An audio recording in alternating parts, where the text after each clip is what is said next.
Hey guys, and welcome back to Building the Quakertown Southern Part 9. I know it's been quite a while since we had an update, so I'm going to be kind of showing some of the highlights, some of the main changes, some of the main updates. You're going to notice quite a few shots of the rivers here, and the creeks, not really rivers, creeks, and that's because I've been updating those just kind of make them a little more realistic within the confines of the game. Obviously, we can't make them super realistic because it's Train Sim Classic, but we can do what we can.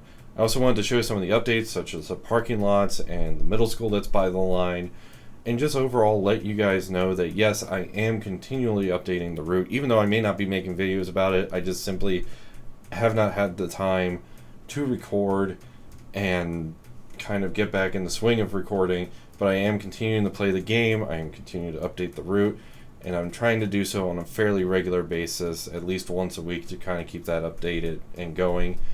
I may decrease the frequency of these updates just because of that, but I just wanted to kind of be like, hey, haven't forgotten about this series, haven't forgotten about this, and I will continue to post updates as and when I can, with regards to real life and all that sort of fun stuff.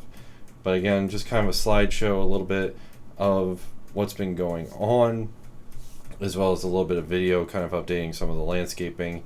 You'll notice, kind of as we go through this, there is a ton of usage of the 3D trees. I understand that the 3D trees are generally graphically very intensive. At least in Train Sim Classic they are. And I'm really trying to balance the usage of them with the feel of the route. Certain parts of this route are very, very forested, heavily forested. And if I use the 2D trees, I feel it doesn't really capture that feeling. So I'm trying to spread out the distance that the 3D trees are used through the use of the irregular asset tool.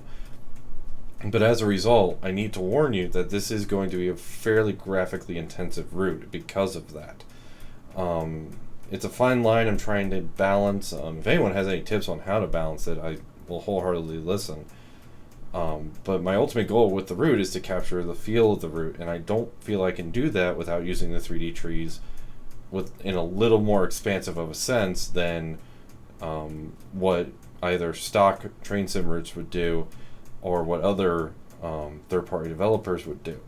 So just wanted to update you guys on that. I hope you enjoyed, but also stick around after the outro because there's a special little surprise for everybody.